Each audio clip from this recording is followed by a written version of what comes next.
Hey y'all, welcome back to the channel. So today we're gonna see if we can get this 1971 Chevy C10 started. So let's get back to it.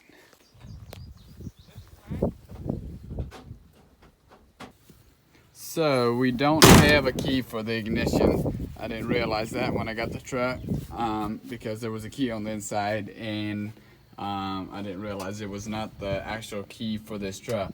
So what we're gonna try to do is hot wire this thing and see if we can bypass the ignition. So we're gonna take off this wire that goes through the ignition to the coil and just wire that straight to the battery, and then with that we're gonna try to come on down here to the starter and just go straight from this hot wire, this tab here, and hold the screwdriver from there down to this tab right there, which runs your starter, and it'll crank it over. But I don't know if that's gonna work or not, so we're gonna see. It's getting bad connection. Yeah. What if you start the Jeep? Well, it's connection, not supply.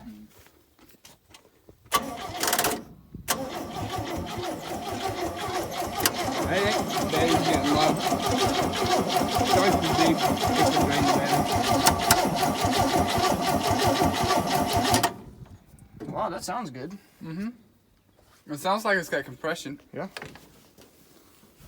I want to change my ignition in my ignition switch, and I did not have the actual original key for the ignition, so I couldn't do like most of the YouTubers have been saying to do. You put your key in there, and then you have that little hole that you can see right there, and you put a little wire in there, push a button down, and you can get that whole ignition out. But since I didn't have the key, I couldn't do that. So I ended up drilling out this. This is the old ignition that was in there. I just drilled it out, and there's a little key that goes right in that little slot that locks it in there. And I have the key somewhere around here. I probably threw it away now. But so I just drilled it out, pulled that key out, and I was able to turn it with a screwdriver, turn it to the unlock position, and then I just stuck a little wire in the hole on this one and pushed the button down and pulled it right out, twisted it and pulled it out. So that worked really good for me.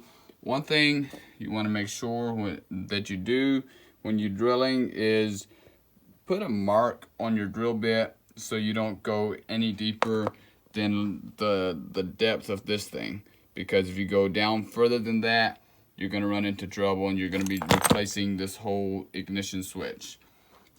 So one thing that I did that I'm going to have to redo is I put this thing, I plugged it all back into the wiring harness, and I put the key ignition in there first, which I should not have done, because now whenever I put this thing back in there and I put this thing from the back in,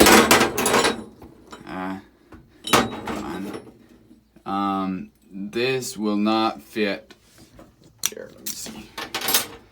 This will not fit over that ignition cap. So what I'll have to do is take this back off and fit it through my hole up here and fit everything in there, and then put the ignition back in after I've got this all in the hole where it needs to go.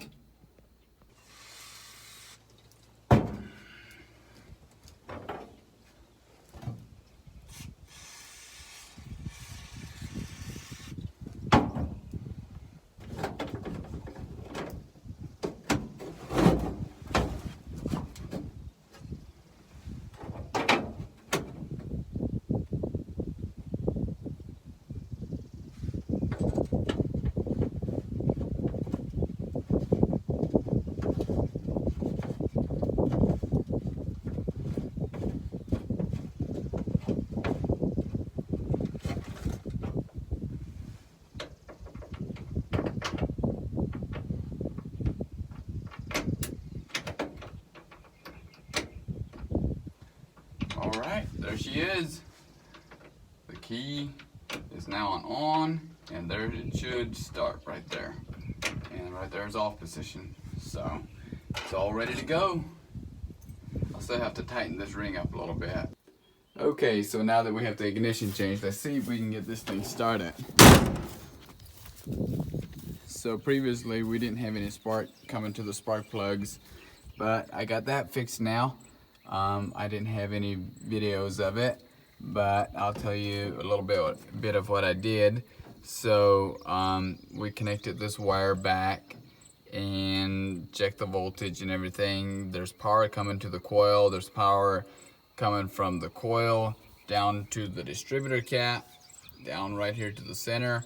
So we know our coil is good because we've been getting spark down to the distributor cap, but there was no power coming out of the distributor cap down to the spark plug.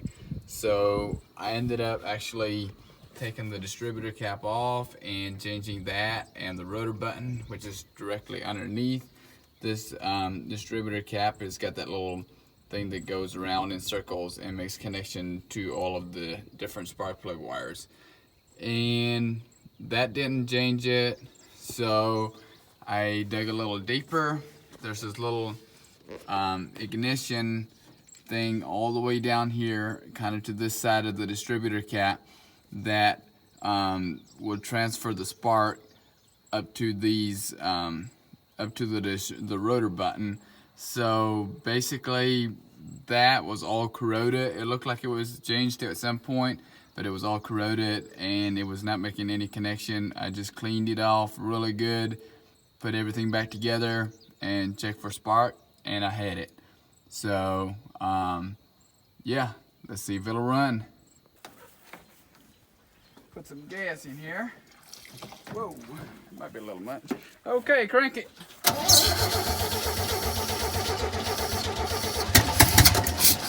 A little more.